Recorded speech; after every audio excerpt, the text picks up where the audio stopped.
తక్కువే. ఎందుకంటే కృష్ణంరాజు గారికి ఎంతో ఆప్తుడు ఆయన. ఎప్పుడు కూడా కృష్ణంరాజు గారు ఆయన ఎలా ఉండేవారంటే ఆయన పెద్ద అన్నయ్య, ఈయన చిన్న తమ్ముళ్ళలాగా అనమాట. మురళీమోహన్ అని వాళ్ళిద్దరూ అంతసేపు మాట్లాడుకుండేవారు.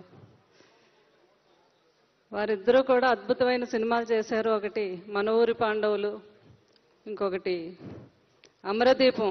ఇద్దరు ఎంతో అందంగా వైట్ అండ్ వైట్ వేసుకొని, నేను ఈ రోజున వారిద్దరిది ఆ ఫోటో తెద్దాం అనుకున్నాను, లేట్ అయింది. ఇద్దరు వైట్ అండ్ వైట్ వేసుకుని ఎంతో అందంగా ఉంటారు. మురళీమోహన్ గారు ఇద్దరు కూడా అంత గొప్పగా యాక్ట్ చేశారు అమరదీపం సినిమాకి. ఇద్దరు వల్ల కూడా, కృష్ణరాజు గారి వల్ల, మురళీమోహన్ గారి వల్ల కూడా పెద్ద పేరు వచ్చింది ఆ మూవీకి. మా మురళీమోహన్ గారు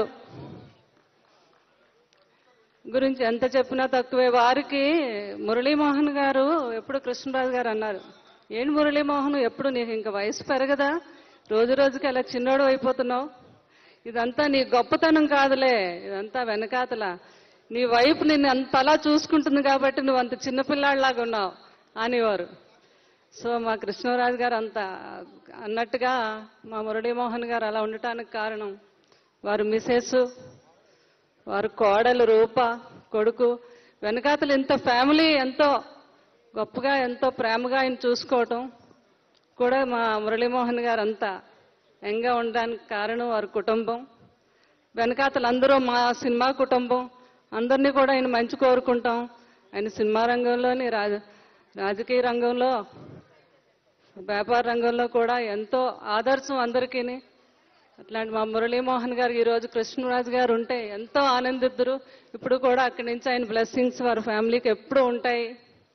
వారు పోటాపోటీగా ఎప్పుడు అమరదీపం గురించి వారిద్దరూ మాట్లాడుకునేవారు.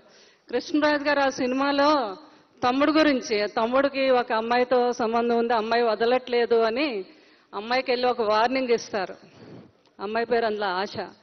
ఆశ, మా తమ్ముడిని నువ్వు వదలకపోతే నీ శవం బంగాళాఖాతంలో తేలుతుంది అని ఆ డైలాగ్ ఆ రోజు ఎంతో పెద్ద ఫేమస్ అయిపోయింది. ఇట్లాంటి మా మురళీమోహన్ గారికి ఎప్పుడు కృష్ణరాజు గారు నా ఆశీస్సులు, మా కుటుంబం తరపున వారి కుటుంబ సభ్యులు ఆయుర ఆరోగ్య అఖండ విజయములతో వర్ధిల్లాలని మనస్ఫూర్తిగా, ఆయన 1000 ఏళ్ల ధనంతో వర్ధిల్లాలి, ఏనుగు ఆయుష్తో వర్ధిల్లాలి. ఏనుగు 1000 ఏళ్ళు ఉంటుంది కాబట్టి అదే ఆయుష్తో ఆయన వర్ధిల్లాలని మనస్ఫూర్తిగా వారి కుటుంబ సభ్యులకు నేను ఆశీర్వదిస్తూ, మా మురళీమోహన్ గారు ఇంకా ఇంకా ఇంకా ఇలాంటి కార్యక్రమాలు అందరికీ ఆదర్శంగా ఆయన ఉండాలని మనస్ఫూర్తిగా కోరుకుంటూ, నాకు ఇంత అవకాశం ఇచ్చి ఆయన మళ్ళీ ప్రత్యేకంగా నాకు ఫోన్ చేసి చెప్పారు నువ్వు రావాలమ్మా అని. నాకు చాలా ఆనందంగా ఉంది.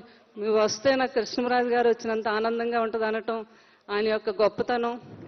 అలాగే ఆయన ఫోన్ చేసిన మళ్ళీ ఒక గంటకి మా రాము గారు, మురళీమోహన్ గారికి ఏదైనా ప్రోగ్రామ్ ఉందంటే వెంటనే రాము గారు ఫోన్ చేసేస్తారు, అమ్మ మీరు తప్పకుండా రావాలి మన మురళీమోహన్ గారి ప్రోగ్రాం కని. వారి అనుబంధం అటువంటిది.